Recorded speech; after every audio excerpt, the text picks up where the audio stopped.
Joining us now, Curtis Ellis. Curtis, I can go through his long resume, but I'm just going to cut to the chase here because we're running short on time. He is a senior policy advisor with America First Policies, the number one and only political action committee 100% endorsed by the president himself and his re-election committee. And he is joining us now, Curtis Ellis. Great piece in WND. It says why socialists in Congress are holding up USMCA. Curtis, welcome. Hey, it's nice to be here, John. This is the most important piece of legislation before Congress this year. And now that school's back and Congress is back in session, all those critters are coming back to the House, coming out of the woodwork, and they're going to be all over the House here. Votes begin at 6:30 tonight, and there's no more important thing they can do than pass the new NAFTA agreement. It's being held up in the Democrat-controlled House of Representatives because basically you've got the radical Democrat socialist wing of the party that's driving the whole agenda and driving the train. They don't want to pass this thing. They don't want to do what's right for the country. They want to tank the economy because they think that's going to be the best way for them to get reelected. In order to save the village, they'll destroy the village, basically. They'll burn down the economy if that's going to help their chances to win power next year and elect a Democrat to the White House. And I think part of it, too, is spite.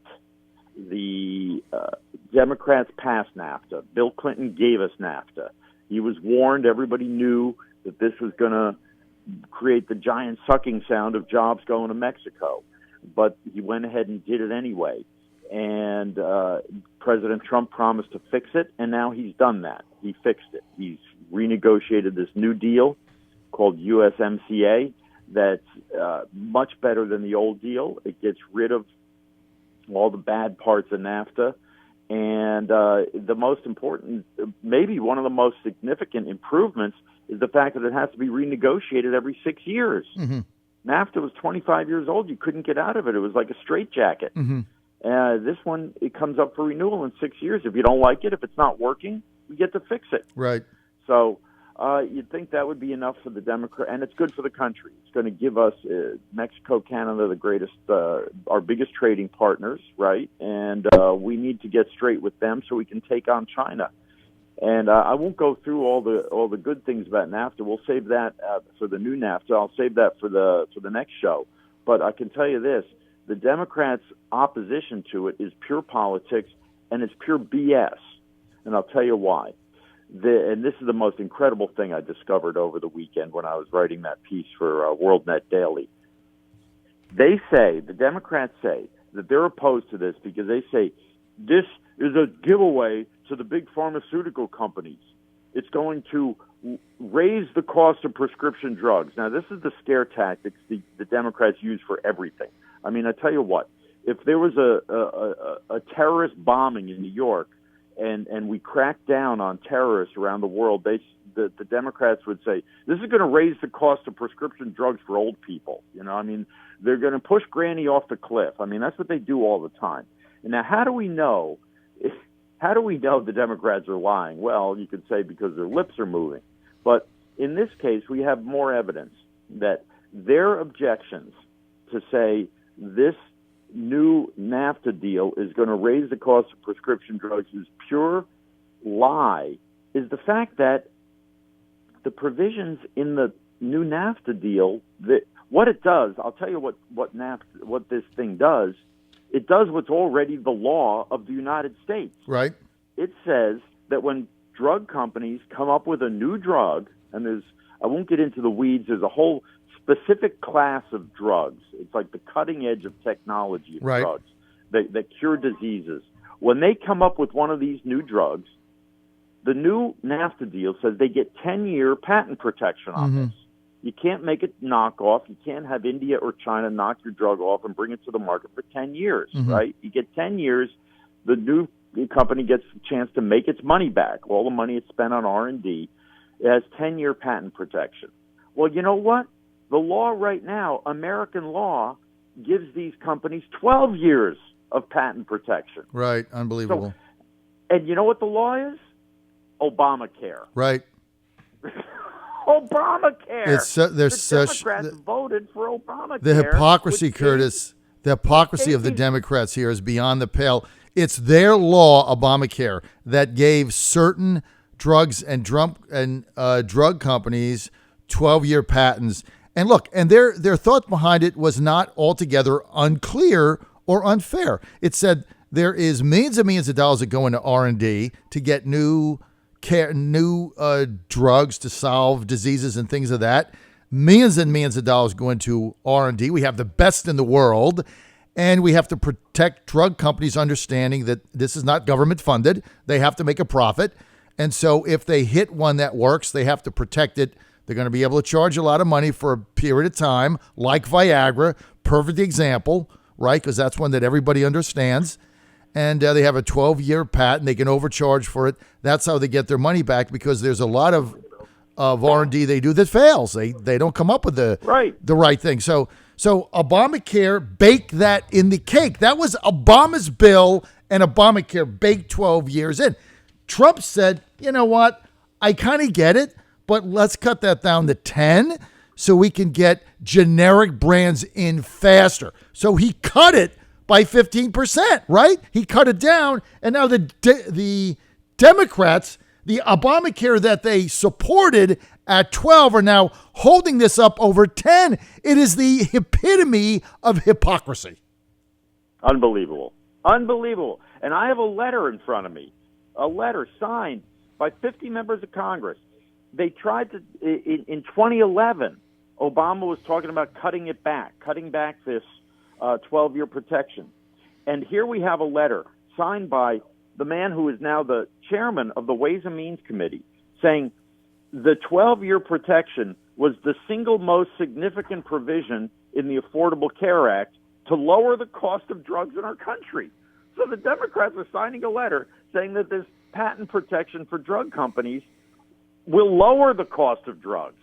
Now you have them out there saying a shorter period of patent protection is going to raise the cost of drugs. I mean, it's unbelievable. These people talk out of both sides of the mouth.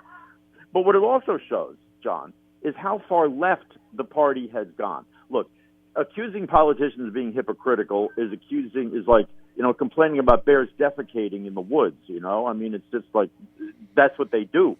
But at one time, the Democrats understood private property. You got to give these companies protection of their intellectual property. If they're going to make money, if they're going to sink these billions of dollars into research, you got to give them a chance to collect the payoff when they finally hit bingo, right? When they finally, hit something that works and don't get a dry hole, you got to let them keep the money for 10 years, right? No more. Now it's all give it all away. It's all socialism. It's all, companies being able to protect intellectual property, being able to somebody being able to make money off their investment. That's wrong. That's bad. Mm-hmm. Bad. It just shows how crazy they've become. Well, look, they've already done it. I mean, that's the thing. They should be applauding the president for cutting it from their 12 to his 10, and it's so asinine. But let me ask you something else, right? I'm based in Richmond, Virginia, and Washington, D.C. In my Richmond studio, that is right in the 7th district of Virginia, right? That's Abigail Spanberger's district. Abigail Spanberger has been on my show multiple times. She'll be on again next week. Campaigned that she was not part of the squad. She was not a sycophant of Nancy Pelosi or leadership. In fact, she voted against Pelosi. We have farmers in her district that are suffering right now because USMCA is being bottled up for nothing other than political reasons, because they don't want to give Trump a victory or some ridiculous lie that they're doing that we just exposed the hypocrisy. And by the way, thank you for your solid work on that. Elaine Loria, another one, 2nd District, Virginia, has farmers on the Eastern Shore. Same thing, right? This USMCA would benefit her constituents. Neither of them, I can't get a peep out of them. They're not bringing it to the floor. They're not putting pressure on leadership. Their constituents are suffering. They promised us they would be different. They wouldn't be sycophants of the left-wing whack job leadership What's up? Yeah, well, they're terrorized. They're terrorized by the squad. They need to deliver on the promise they made to voters. They promised voters they would be independent, they would do what's right for the country, they would do what's good for the country. And now is the time to do that. Now is the time to tell Nancy Pelosi, bring this to the floor for a vote. Because I'll tell you what, the votes are there. I'm confident that once this comes to the floor for a vote, once it's brought up for a vote, Spanberger's going to vote for it. And I'm looking at this letter that was signed where they're all saying giving patent protection to drug companies is a way to lower the cost of drugs.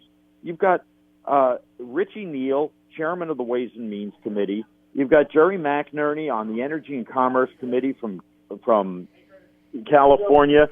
Jackie Spear, another liberal from the Bay Area. Doris Matsui. You got all these liberals and everybody. They all know this is the right thing to do, but they're terrorized by Ilhan Omar and AOC and all these crazies. They're afraid. See, that's the problem. Even Joe Biden. I mean, Joe Biden signed this letter saying, "Oh, USMCA is going to raise the cost of drugs." Excuse me, Joe. You're behind the whole Affordable Care Act, which gives this even longer protection. I mean, so it just shows that they're playing politics. It's time to stop playing politics. Do what's right for the country. Stand up for your constituents instead of standing up for the socialist wing of the party or being terrorized by them. They would rather farmers in the U.S., dairy producers, timbermen, lumberjacks, and many others, they would rather them suffer than in their mind give the president a political Republican win in 2019. That is what is so disturbing about this. And they're justifying it by making up a lie of hypocrisy about drug prices going up when they were the author of the bill to bake in a 12-year period. And now the NAFTA replacement is asking for 10, so it went down. Look, if the NAFTA replacement was 15, they would have an argument. If it was 13, they'd have an argument. It's 10. It's 10, lower. And the whole thing comes up for review in 6 years. Yeah, so change it then. It is really... That's longer than Obama. Obamacare has been in law of the land for almost 10 years now. But that's correct. But, that's not being changed. Why are people screaming about, hey, let's repeal and replace Obamacare so we don't have a law that says that drug companies don't have to have competition on certain drugs for a 12-year period? Well, there you go. Some Republican ought to introduce a bill into the House saying let's repeal Obamacare because it gives 12 years of protection to the drug companies, and watch the Democrats say, oh, no, we can't do that.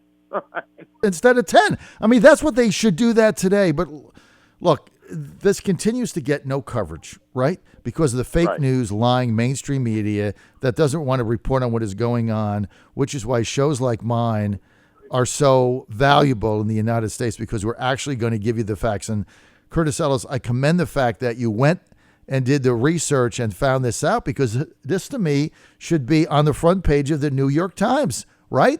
The Democrats are standing in the way of USMCA based on a complete lie, because their bill, their signature bill of our lifetime, Obamacare, is the one that baked it in for 12. That's right. That's right. And they got every Democrat running for president in 2020 to sign a letter saying, oh, no, USMCA is going to raise the cost of drug prices and give drug companies a monopoly. A complete lie. Complete, utter, 100% lie. It's and nobody will point it out except us. And I appreciate, Curtis, the work that you did. How do we get... Okay, now one of the problems with USMCA, I'm going to bring it out. I'm going to be honest. Honesty is the best policy. Curtis, you and I have a very candid relationship. We know each other a very long time. The name of this thing is horrific. Nobody knows what it means. Let me tell you, the complete transparency, honesty here. A source, somebody who was involved in writing this thing, told me that they came up with this name because they remember what happened with TPP, the Trans-Pacific Partnership. Well, we renamed it, you and I, we renamed it Obama Trade because it was such a weird tongue twister name. Let's give it a name everybody can understand. But what happened is some of the other people were like TPP. They were calling it toilet paper, flush the TPP, and everything else. They didn't want that to happen. And NAFTA gave us the Shafta. So they were trying to come up with a name that you couldn't come up with a rhyming scheme over. And so they came up with this USMCA. But the problem is now it's working against us, right? Nobody. It's a horrible name. They should have named it. They should have named it the Fair Trade Act. Or the Honest Trade Act or something. I mean, I would have called it the Fair. And then we could have coined it as Trump Trade, right? Right. But they should have called it. But USMCA, it is a dreadful marketing name. No one understands it. Sounds like a it. Village People song from the 70s. Is that YMCA? we should try. We should do that. We should take USMCA and do. Who was that guy that did the parodies on the songs when I was a younger man? Yeah. The Weird Al Yankovic. Weird Al Yankovic. Right. We ought to go to Weird Al Yankovic and say, look, take YMCA and turn it into USMCA. I bet that would be pretty That would do it. That would do it. That probably would do it. USMCA, what a terrible name. Not exactly a bunch of marketing geniuses behind that. But regardless of a horrible name, we got to get it passed because it's going to help farmers. And we got to get this done and expose the hypocrisy of the Democrats in stopping this. Keep talking about it, John. Keep talking about it. We got 3 months here. We got to have a segment on this. We got to have a segment on this. Now's the time to do it. Get it done. We got to have a segment on this every day. Yeah, bring me on China. We can talk about how it's going to beat China. Help us beat China because we got to do that. John Fredericks Radio Network. Curtis Ellis, packing a lunch and trucking the truth. Curtis, great to have you. We'll see you tomorrow. We'll have you on every day for the rest of your life. John Fredericks Radio Network. Stay with us.